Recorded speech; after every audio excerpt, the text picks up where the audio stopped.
Good afternoon, everybody, and welcome back to the Keto Paleo Life interviews. And today I have a quite amazing guest to bring you is a dear old friend, Davight Lightman, and he is writing a book on keto. So I want to, before we start and get into this really exciting conversation, that so many questions that I want to ask him, I'm going to briefly introduce you. Davight Lightman graduated from Cornell University studying engineering, physics, chemistry, and computer science. He's been an accomplished software developer and did a lot of pioneering work in artificial intelligence and cryptocurrencies and other things. And after taking care of his own chronic joint issues with a low-carb and keto diet, David is now a keto fan, and he came to understand how food and supplementations is an incredibly powerful form of medicine.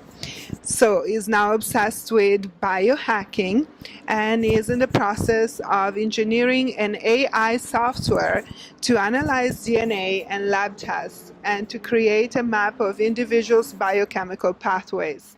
This is to develop interactive protocols to help people combat disease and return their bodies to a state of perfect health.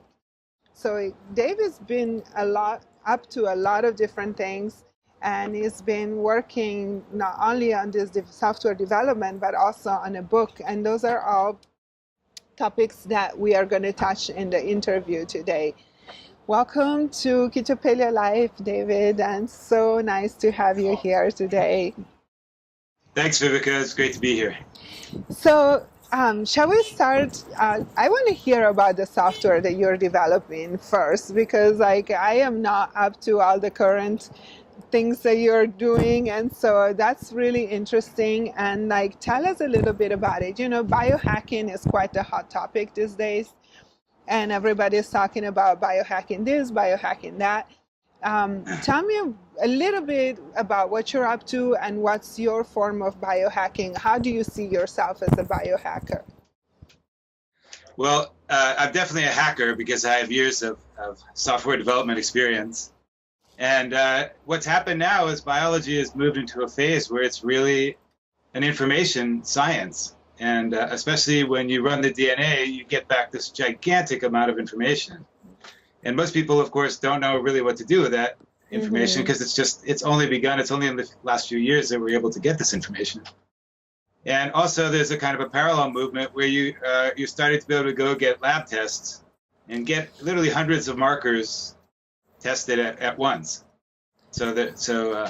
You can relatively inexpensively. So all of a sudden we're going from, it used to be the only number we could get from our bodies was our weight, because everybody had a scale in their bathroom. And that was partly people were obsessed with weight, partly because of, they don't want to be fat, but they were also obsessed with their weight because it was literally the only number you could measure in your house. But now we're faced with the opposite situation where with, a few $100s, you can have this overwhelming amount of information. So the question is, how do we now interpret all that information? It's telling us a lot about our bodies and how they work. That's right. But how can we make use of it? It's very, very complex. So, a lot of people know, for example, about the MTHFR DNA variation.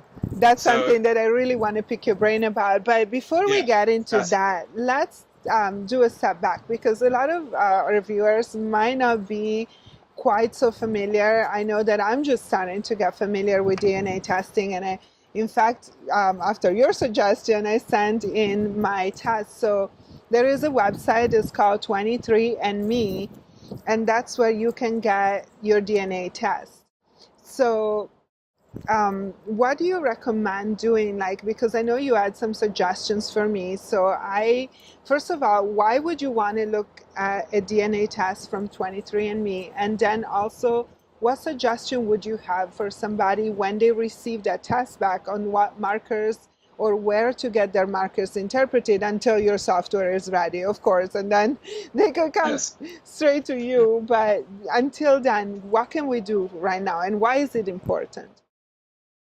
Well, basically what what people have a kind of a misguided, idea about the DNA. They think, oh, it's just sort of the probability of me getting various diseases, and because of that, they're almost scared to get their DNA tested because they kind of like, oh, I don't really want to know this. And then you have, you have crazy things like Angela Jolie did a DNA test, and they told her she had an increased risk of breast cancer. So even though she was perfectly healthy, she had a double mastectomy or something crazy like that. Epic fail. Yeah, that was that's just a complete misunderstanding of what the DNA is, right, and how it works. That's right. Basically, the DNA is a gigantic map of your body and approximately 20,000 enzymes. And it's basically, our body consists of all these very complex biochemical pathways, and a lot of them are cycles. They're just cycling around, going through, 10 transformations over and over again in the cycles that create all the energy in our body and create our proteins. And it's how everything in our body is done on these biochemical pathways, these cycles. And so in order for those to happen, every time there's a chemical reaction in the body, it doesn't just happen. There has to be an enzyme, or it's a big protein, an enzyme, and it literally grabs the two molecules and sticks them together. Or in some cases, takes a big molecule and breaks it apart. But it's this big protein called an enzyme that does that. And the vast majority of chemical reactions in the body, biochemical steps in the body, require these enzymes for them to happen. But the interesting thing is that if you look at the DNA, you can actually see the coding of these 20,000 enzymes. Wow. And it's very interesting because there's variance within the population. So, I mean, you can have what you might call mutations, where literally if something is these, let's say they're usually like 500 codes to code one of these enzymes. And a lot of times, even if one of those codes is off, it changes how fast that enzyme works. It might work faster or often work slower. And what's interesting is that different areas of different parts, different peoples in different parts of the world will have actually different variations on these enzymes. Because, for example, if you live in the Arctic, you're not getting hardly any vitamin D from the sun. That's right. So your body needs to be extremely sensitive to vitamin D. So then we have a SNP that makes you extremely sensitive. But on the other hand, if you're a tribe living at the equator and you're running around naked all day in the sun, you're getting so much vitamin D. So then you have a SNP, the same SNP is turned down, so it's not as sensitive to the same vitamin D. So it's like little adjustment controls depending on the environmental. So let me get this straight. So we do not, but those things are not written in stone in our DNA, right? Because the DNA can change, and we can modify the way that those little SNPs turn off or turn on or modulate. Is that correct? Well, not exactly, because there's kind of like an upper limit. There are what they call these epigenetic markers that can either turn a gene on or off. But if your gene is broken, then the epigenetic marker cannot turn it on. So it can basically just turn things down, but it can't really the epigenetics can't turn things up. So if you see that for example, I personally have the MTHFR variation that reduces my MTHFR, reduces my methylfolate production. Right. And I have it from both parents. So because of that, I can only make about 10 to 15% as much methylfolate as someone without those variants would be able to make. And so there's no way that my epigenetics can turn that up past that 15%. Yeah. Okay. So it does set upper limits. Yes. Well, I want to talk about epigenetics a little bit more, but let's take a quick rabbit hole into MTHFR, because you've been keto for a long time and you've been working with keto and fasting. And I have a personal theory that because I'm not a biochemist and I'm not a doctor or a scientist, I just work empirically on patients and clinical practice. But one thing that I've seen in clinical practice, and it started to develop this idea in my head, is that there is a connection between MTHFR and the possible ketone production in the liver, because, and also the ability for people to like reach higher ketosis or just produce ketones. I don't think necessarily there is a connection with the ability to burn fat or oxidate fat in the cells, especially after adaptation. But I think that maybe as far as like producing large amount of ketone bodies, have you seen a correlation with that? Like, what is your take on that? Anything in there from a scientist? I haven't specifically studied that, but one of the things you have with methylation that's really important is what you would call overmethylation or undermethylation. Mm-hmm. And overmethylated people typically, which means they're producing a lot of methylfolate and the body is, they've got tons of because methylation is this very fundamental step that the body does. It's basically just adding one carbon to a molecule. So it's it's the simplest biochemical step. So it's done in hundreds and hundreds of different reactions. Mm-hmm. So yes, it can affect all sorts of different reactions. It's a bit complex because it's also working with many other genes as well and many other enzymes. So you have to look at a full range of SNPs to go, to kind of analyze a person. Just looking at MTHFR alone is not that much information, but yes, if someone is overmethylated, they tend to be an anxious person who has a lot of insomnia, who's easily irritable and upset and things like that. So there's very strong correlation with that concept. Undermethylated people actually tend to be high achievers, interestingly enough. So, interesting. Yeah. Yeah. So many doctors are actually undermethylated, but sometimes people with can have problems with depression. That would be people with the mutation, right? That are undermethylated because one of the reasons could be the mutation. If you define it as a mutation, but the reality is it's not really a mutation because in some cases you'll have 70% of the population has one of the SNPs of MTHFR. So it's more accurate to call it a variation than a mutation. Okay, sorry. But if you have it, one's called 677. If you have that from both parents, then your methylation is way down.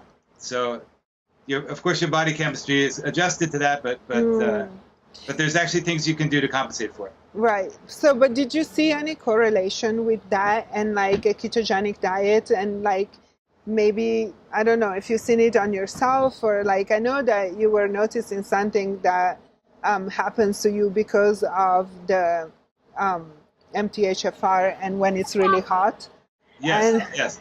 But can you remind me of that? Because that was really interesting. Yes, I used to have a thing where, when it was like today, it's quite hot outside. When it would get up to like 100, I would just be completely dead of energy. And and I would barely be able to get out of bed. I'm like, I can't move. I think a lot of people maybe experience that. And I only recently so then I was playing around with supplements and I discovered that if I just take 800 milligrams of creatine, that boom, in 15 minutes I'm like Superman. I'm like, huh? It was really bizarre. And that's what it took. But it wasn't even until recently that I realized what it was. It turns out that creatine is made by various enzymes in the body, and it needs MTHFR. And it's one of the first things to go because it's considered we have a lot of creatine in our muscles. So we only actually make creatine when everything else is humming along fine. It's kind of the lowest priority. So and also those enzymes stop working very well when it gets hot. So my body was just completely stopping making creatine in that hot weather. Wow. And it was just making me dead. And as soon as I would take this creatine, it would because what it is approximately 50% of methylation is used to create creatine. So that shows how important creatine is to the body. Because it's using a lot of methylation for that. And so interesting. So that's why one of the cool things you can do is if you have MTHFR and you're concerned about the effects, you can load yourself up with creatine and it will roughly double your methylation. So it's really a huge hack that you can do. I love this one because I know especially, and as you're detoxing. And a lot of my patients, and that's something that happens to everybody who starts a ketogenic diet, they automatically start detoxing because they cut out a bunch of crap that they're eating, you know, and also because, you know, they're starting to really like work on clean fuel, you know, and reduce the glucose and everything else. But I think that that is a really interesting hack, because as you're detoxing, creatine is really important. And the methylation is one of the, you know, phase 2 main processes that helps you like process toxins out of the liver. So without methylations, toxins start bouncing back, you know, partly conjugated, and then they're not entirely water soluble, and they become these like doubly toxic compounds. So I think that there is a very cool piece that we can include, and that's honestly not just for people that have the MTHFR, but like even anybody else. I think that creatine, as you keto adapting, it could have a good little like, you know, sweet spot right there that we could use when we start. Give people an energy boost, Yeah, and even for what they call keto flu, like I usually don't believe in keto flu. I think it's just an improper adaptation attempt and like doing the wrong things. But a lot of people nowadays, they're trying to do keto on their own, and they're, you know, kind of fumbling in the dark a little bit. But this could be a nice added hack to like really the body be able to kind of smooth through those passages, and especially if you have the full double MTHFR. So it's going back one step, sorry, before we go back to the DNA, but as far as MTHFR and keto, anything else that you could glean from your own experience? Well, now that you're asking about that, I'm really going to look into this more.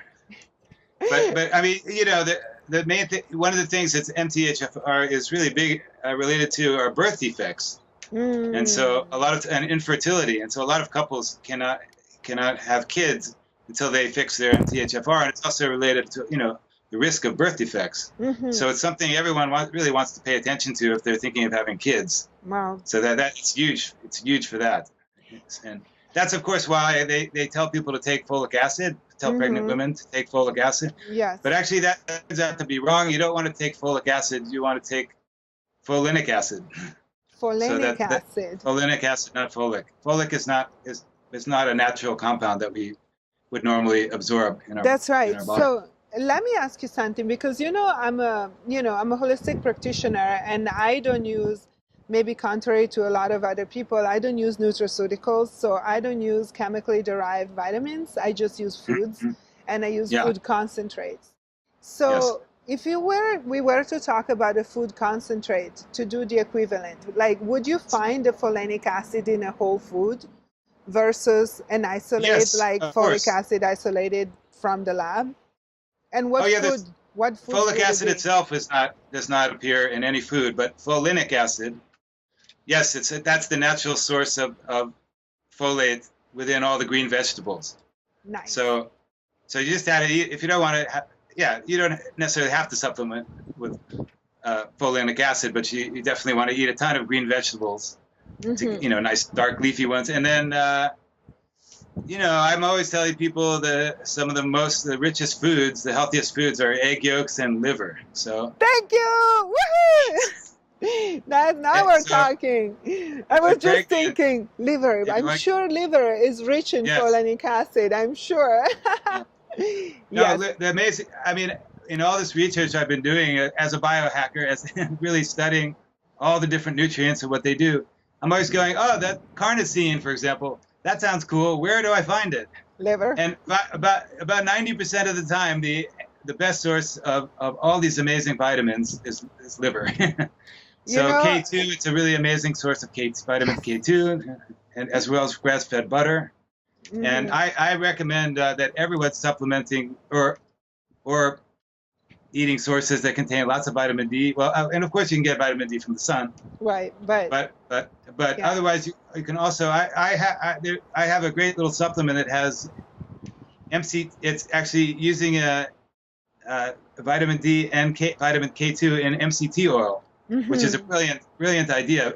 MCT is an amazing carrier for for vitamins because it goes Maybe straight to the finally liver. something that MCT oil can do that's productive, because honestly, like using MCT oil for calories, for me, it's kind of a waste because it's not nourishing, you know, like, but as a carrier, yes, I can totally see it as a carrier.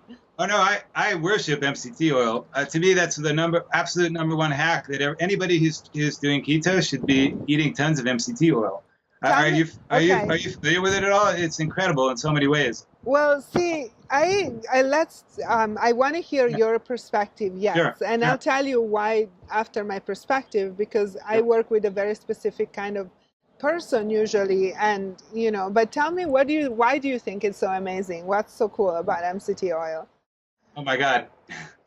MCT is this amazing shortcut fat because, of course, when you're doing keto, you shift your body from being a from being a sugar burner to a fat burner. Right. That's the overall picture. And all of us have been eating carbs all day long, 7 days a week for for how many years? A million years. Mm-hmm. And our bodies have learned to be sugar burners, but we're really not. Evolutionarily, we're not designed to do that. We're designed to run on fat. So of course, it's a shock to the system when you try to switch it over to this other pathway that is actually the proper pathway, the proper metabolism that we should be running on. That's right. But if your whole life you've been running on this sugar metabolism, then it is a bit of a shock to your body. So you want to gradually adapt yourself to that. But the beauty of MCT oil is it gives you many of the benefits of a ketogenic diet, even if you're just eating a normal diet, and for a number of different reasons. It's this incredible shortcut fat. Like, for example, most fats have to be shunted through the through bile, and then Right. and after it's processed with the bile in the liver, then it has to go into not in the liver, but with bile in the intestines. Then it has to be absorbed into the lymphatic system. Right. Then when it finally makes it out of the lymphatic system, it goes through a few steps, and then finally it gets to the liver.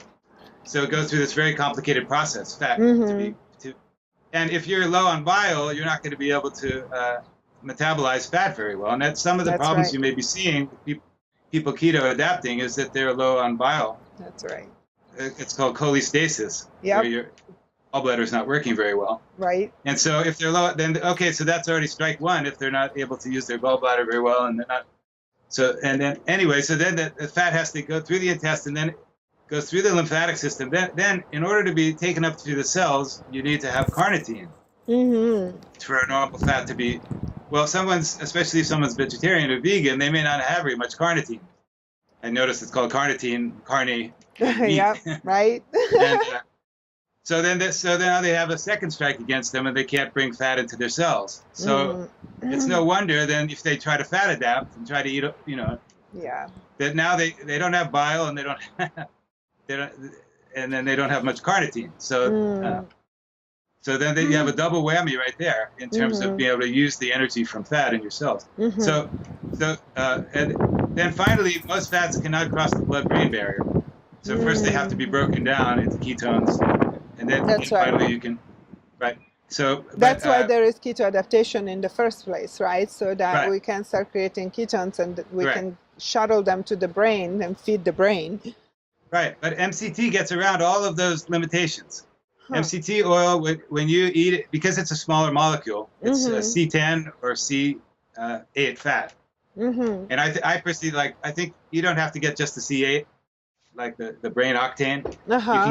You can get the one that's called MCT oil, but you don't want lauric acid in it, because that's not a true MCT. It doesn't have the shortcut property that I'm talking about. Okay. But anyway, so if you take the C8 and C10, which is, like now sports has a MCT that's very inexpensive. Yes.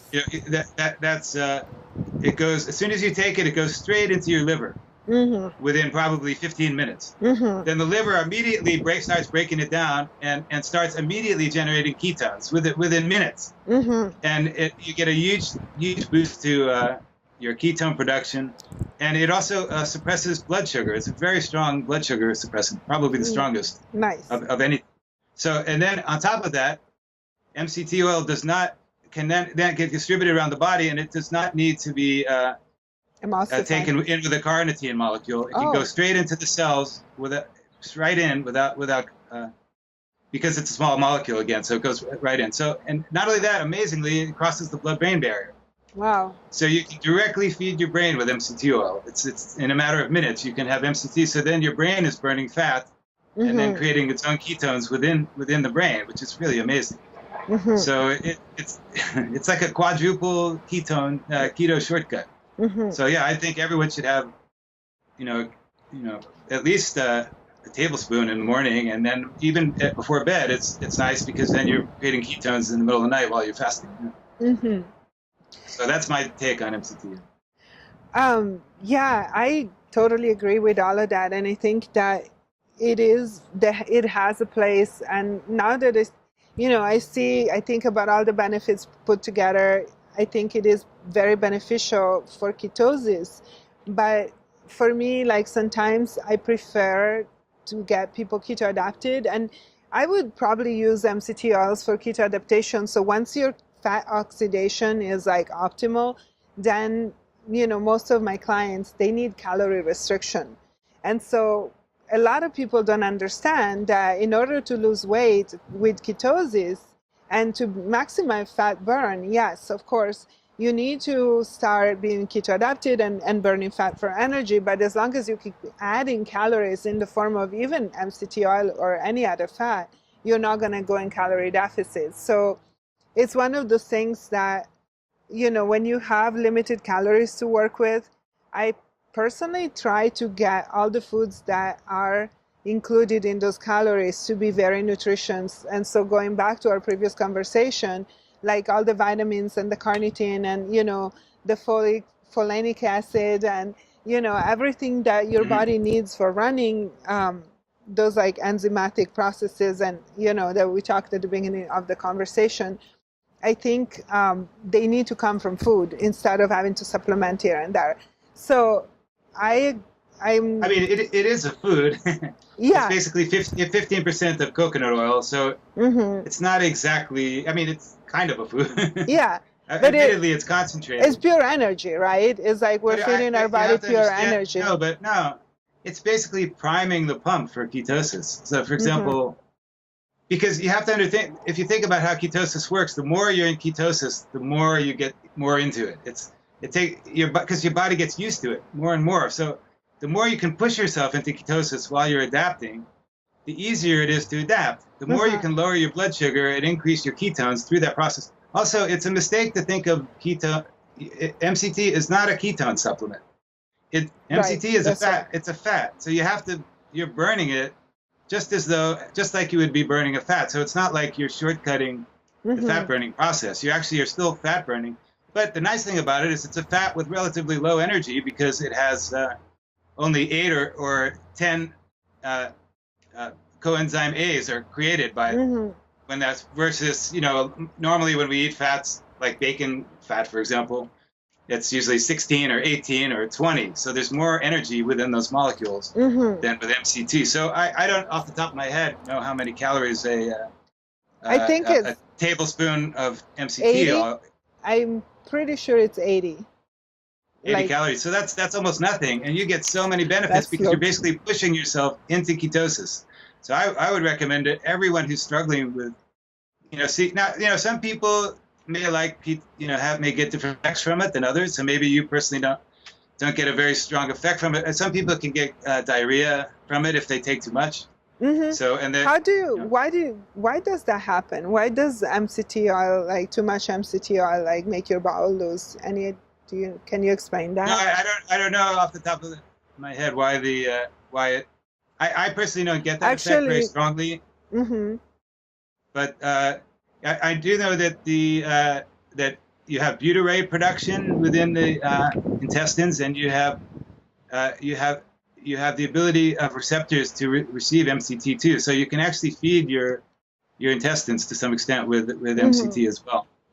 But I'm not sure exactly why that does, like, for example, why does magnesium give you the runs? Why does vitamin C? I'm not sure the answer to that exactly. I'll look into that. Magnesium, I know that draws water into the intestine, and that's why. Yeah. But vitamin C, actually, I don't. Vitamin C does the same, yeah. Yeah, it flushes you when you reach a certain threshold. I don't know either. Yeah. the mysteries of the body, right? There is so many little things. And by the way, actually MCT oil has 100 calories a tablespoon, just like other fats. So we are energy equivalent. We're about the same of a fat. Okay, but you're going to get so many more ketones produced, I believe, than if you just ate a normal tablespoon of fat. So it's the perfect diet fat. It can't be stored as fat, you know. So I think that's a really important point, though, that it cannot be stored as fat and that it's immediately processed for energy in the body. Yes, it's too small to be stored as fat. So so yeah, it's the ideal ketogenic weight loss. You know, and I mean a tablespoon, it's not that much. So let's go back. We were talking about DNA and we kind of like rabbit holed away, but tell us about the software a little bit and the markers. And then I want to hear, we'll talk about your experience with ketosis and your personal results. And like, so what is it that you are creating, and are you going to use a ketogenic diet in order to help people? Once that the book that I'm writing even mentions, it's called Metabolic Medicine, the Ketogenic Diet and Beyond.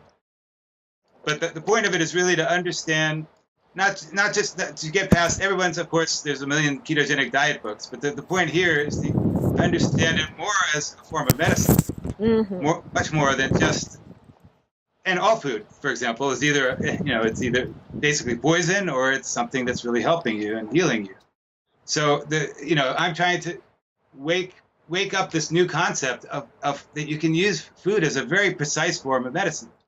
So like, for example, if someone has cancer, they're going to do one style of ketogenic diet. That's right. If someone has joint problems, they're going to do a different style of a ketogenic diet. So it's not like a one size fits all. It's being able to understand what every single food is doing to your body and how you can use it as an incredibly effective form of medicine, far more effective than any pharmaceutical drug. So that's the concept. Yeah. So for example, with cancer, you very likely want to do a very low protein ketogenic diet, because not because protein is bad, but the myth that animal products, they do not cause cancer. That's a complete myth. But what is that if you know, I always think in terms in primitive times, maybe they would go for days without eating, or weeks even, and finally they catch a whatever, they catch a wild pig or something, and then they have a huge feast. Well, that's a signal to the body to go, hey, okay, it's been rough times, but now we suddenly have all the nutrients we need, so everybody grow, repair, do all the things we've been holding off. So of course, if you have cancer, you don't want a huge growth signal to go to the cancer. So that's the only reason that you don't if you want to do a low protein diet. Also, if you do a low protein diet, you're also going to achieve higher levels of ketones. So ketones are very strong signaling molecules that turn down cancer in many, many different ways. So I had somebody recently tell me that different kinds of cancer feed on different things, and telling me that there are actually cancers that feed on ketones. Are you aware of that? Because I have not investigated. I have not investigated into this. Utter nonsense. I've looked into that a little bit. I saw that nutty paper. It's just one nutty paper that somebody put out, and no, you're not going to. Absolutely, it's just the exact opposite. Cancer. The hallmark of cancer is that it does not use the mitochondria of the cells, and that's its Achilles heel. That's why cancer is actually a relatively easy problem to fix. It's not I think in a few more years we're not even going to be scared of cancer anymore, because we're going to know so easily how to fix it, and how to prevent it also. Because as long as if you have ketone levels of, I say, 2.0 and a relatively low blood sugar, it's next to impossible for you to get cancer. It's just your body cannot it will not allow it to happen at all. Cancer is a high sugar molecule, and I don't know if people are familiar with the PET scan. Are you familiar with the PET scan? The one they use a glucose solution to light up the cells, right? Yeah. And the holy grail in cancer is basically if you had something that would attack any, you could, if there was something in common to all the cancers, then you could basically develop a therapy for that. So, but interestingly enough, the PET scan they've had since, for many years, and it shows all the different cancers. It images all the cancers. They all light up and the normal cells stay dark. So as you said, what they're doing is they're giving people an injection of radioactive glucose. And the cancer cells take up glucose about 200 times more than the average cell. So they all light up. So then very logically, as soon as you starve with a ketogenic diet, you now are only feeding your mitochondria, because only the mitochondria can use fats and only an MCT. So only the mitochondria can use that. And in fact, they don't even cancer cells do not use the mitochondria even to process sugar. They use glycolysis, which is the more primitive pathways, and it's 17 times less efficient. So that's why cancer cells desperately need tons and tons of glucose. So if someone has cancer and they eat a donut, about 90% of that donut feeds the cancer. The rest of the cells barely get any of it. So why would doctors say that some cancers feed only on ketones? It doesn't seem logical to me either, because you would think that, especially in modern day and age where cancer is prevalent, almost nobody, unless they're consciously doing a ketogenic diet with the standard American or even just standard food of commerce diet, they would not be in ketosis. So how can a doctor say that the cancer is actually feeding on ketones? I had a friend I saw the paper. I saw the paper. It's just one paper. It's just one paper. Honestly, it's utter nonsense, yes. I had a friend who recently lost his little sister to this cancer, and it's really tragic. But why would the doctors give him such a misleading information? That's what kind of really kills me. Well, doctors do a lot of that. They give a lot of misleading. I mean, look, they'll put someone through chemotherapy, and then they'll give them a big bowl of ice cream right after, and of course they won't tell them to change their diet. Doctors are not even aware of this. Doctors have no idea of any of this.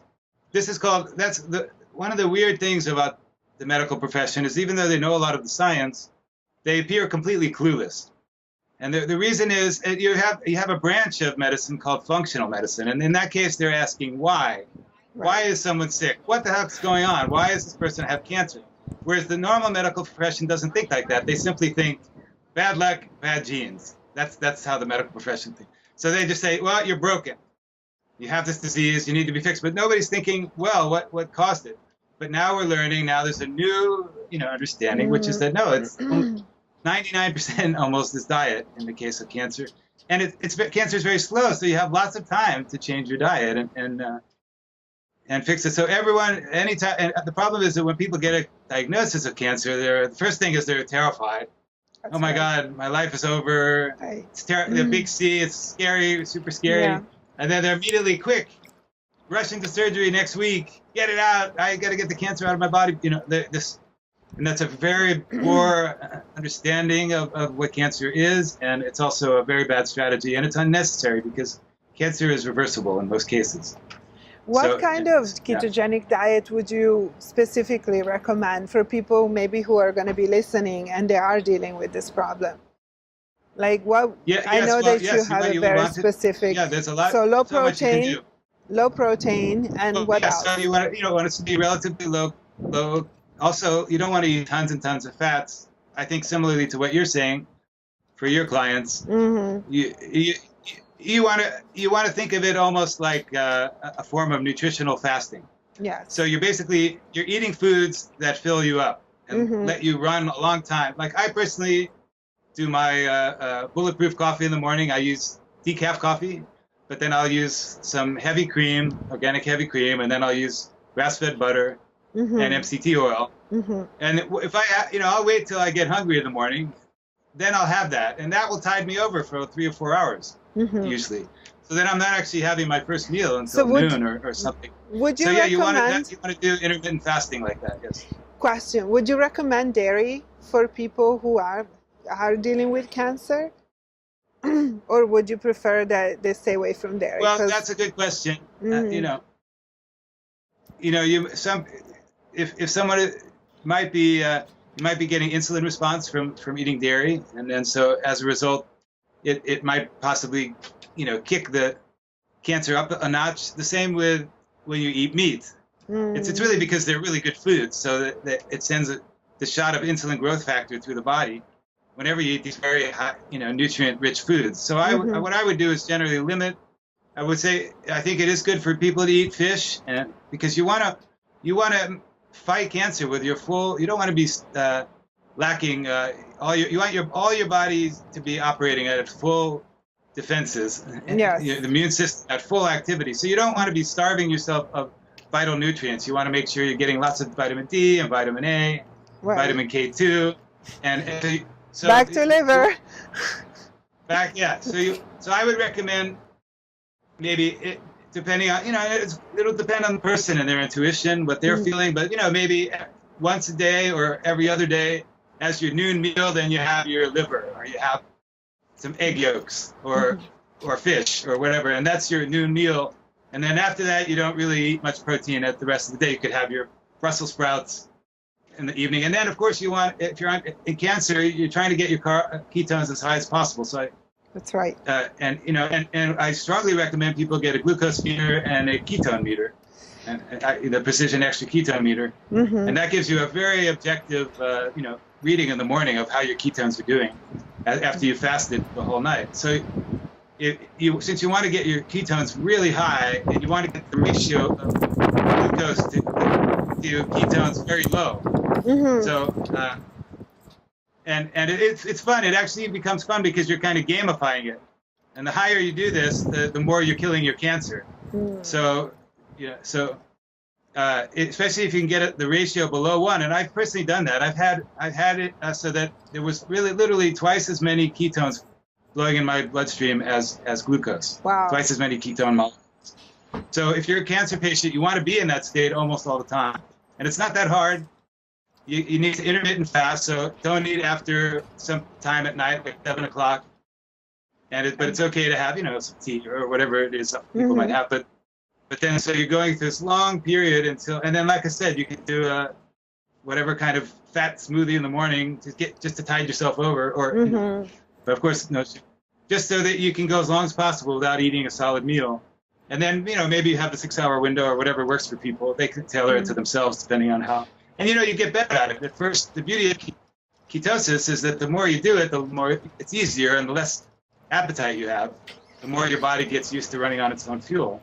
That's right. So it's a pump priming thing. So, so there's all these tricks.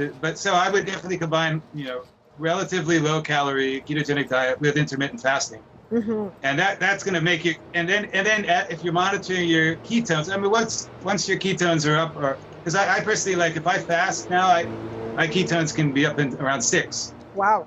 And my blood sugar will go down to in the 70s, and which is actually high for fasting. But and if you're in that state, even if you're just doing it in that state at night. And then coming out of it's devastating to the cancer, both from a signaling point of view. It signals the cancer to go away, basically, and at the same time, because it has no sugar, so it's starving to death because of sugar. And there's another consideration.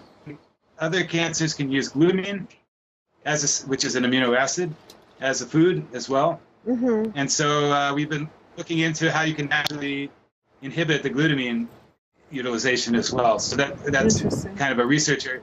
But there's so many more things you can actually add on top of the ketogenic diet if you're fighting cancer. So that's a starting point. So, and I normally don't advocate any pharmaceutical drugs, but metformin has been shown to push back cancer quite strongly. And it's quite a non-toxic. It's the first diabetes drug that they give to diabetics. Right. But it pushes pretty familiar with back. it. Interesting. And that'll push cancer back quickly. So if you're worried about cancer, I wouldn't recommend taking metformin forever. But if you're worried about cancer and you have a cancer and want to push it back, you can. That's one of the few pharmaceuticals that's probably worthwhile. Then as I said, you want to make sure you're getting all the fat-soluble vitamins and all the important minerals that you need. So you're trying to make your body as strong as possible. You want to be getting exercise. Because basically you're trying to shift your body over to using your mitochondria. And so exercise is really good to do that. So the more you're using your mitochondria, the more you're telling the cancer to go, take a walk, because it can't. cancer cannot use mitochondria. So it's over a long period, it's very easy to reverse cancer using these techniques. Well, that's awesome, and thank you. Like, it's really interesting to see like a scientist's point of view versus like, a doctor point of view or a nutritionist point of view. But I really like to look at the more, like your little hacks, but with a really strong scientific background, because it's science is finally catching up to indigenous knowledge or to ancestral knowledge. Mm-hmm. And I was raised nutritionally raised in my education, studying the founding fathers of nutrition like Weston Price. And Mm-hmm. I'm sure you're familiar with Weston Price, right? Of course. And like now finally there is like the biochemistry and like the science of DNA, everything is catching up with it, and it's so cool because like I advocate high nutrient dense foods. I am the big liver lover. Nobody likes my recipes because I don't offer keto donuts, but I offer keto liver. Right. But now that we can really look into, I want to check out your liver recipe. I have like I want to check out the liver recipes. I have 20 of them. Like, there is nothing but liver recipes on my blog, pretty much. Oh, I'm going to totally download this. That's awesome. Thank you.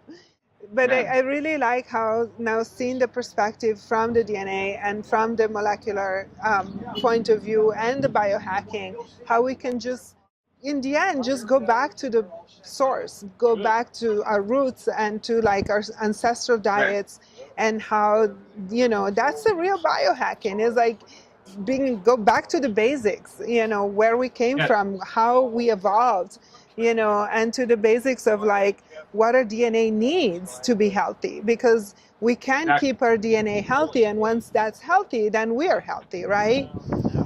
One thing I would say, what's really amazing about Weston Price is he showed that how tribes, when they were eating their traditional diet, that they had absolutely perfect teeth. That the teeth didn't grow in a lot quicker, and but then if they were living, the same people, the same tribesmen were now coming into contact with white people, and they started to eat the Western flour and all the Western diets. Then all of a sudden their kids were first of all they were growing. They had their faces were very thin. Their chin would be very pointy. Instead of the nice round faces that you see in the tribal peoples, they'd get these kind of pointy. Mm-hmm. And that was an indication that when the woman was pregnant, she was not receiving enough vital nutrients, so the baby's body couldn't develop this wide. So basically, it's become obvious that what that's showing is that modern people are malnourished, extremely malnourished, and that's why everyone has to go to the orthodontist.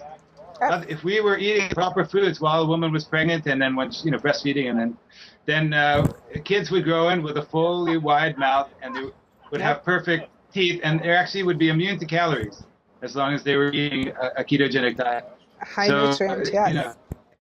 And that was and Weston Price discovered this 100 years ago, but I also think there's another principle that he discovered along the same lines, which is that we are genetically perfect. Humans are genetically perfect. Mm-hmm. It's not like we're these broken. Everyone thinks, I'm genetically a fat person, or I'm genetically have back problems. No, nobody. It's not the case. What is happening is you're abusing the vehicle. You're abusing this perfect racing car. It's just like a car. Like people are very political with food, and I don't eat animals. But the reality is, I like to use the analogy of the oil companies. A lot of us hate the oil companies because they're polluting the planet. But we don't go on strike with the oil company in our gas tank, because we know that if we put water in a gas tank, well, the car is not to that, and so it's going to destroy the car. What's true with food? You want to be political with your food. You want to be thinking of what is healthiest, what kind of foods are healthiest, and that's the most important consideration. And the other, bio concerns and all these other concerns are very important, but they shouldn't be addressed by lowering the quality of your diet. That's right. Yeah. And, I agree with that. I agree that 100%. And I think that if there is one message, and we both like very much on the same page, is that doing your ketogenic diet is not just about keto macros, but is also and especially the quality of your food. And just like you're saying in the book that you're writing, which I'm really, really excited to finally have and like share with, my audience as well, is that food is medicine, like diet is medicine, food is medicine, and how to get yourself healthy using the knowledge of the DNA, using the knowledge of science, but then going back and combining that with the ancestral knowledge and the high nutrients foods. And that's the way to do keto. Well, we're running out of time here, so I would love to have you back once the book comes out, and we're going to pick up this conversation and get deeper into it and just really talk about what's in the book. Thank you so much, David, for being here, and it was a very interesting chat. Do you have a website or somewhere where people can see your work? When the book comes out, we'll be all set up with a website, and okay, well, and everyone will be able to reach us and talk to us. Yeah. So this was just a great preview to be continued, and thank you so much, Davight Lightman, and thank you for your work. And please continue the MTHFR research with keto, because this is going to be our second part of our interview for sure. Okay. Beautiful. Yeah, well, it's really a pleasure to talk to you. Thank you, everybody, for watching the Keto Paleo Life, and we will be back with the next interview, and thank you for watching.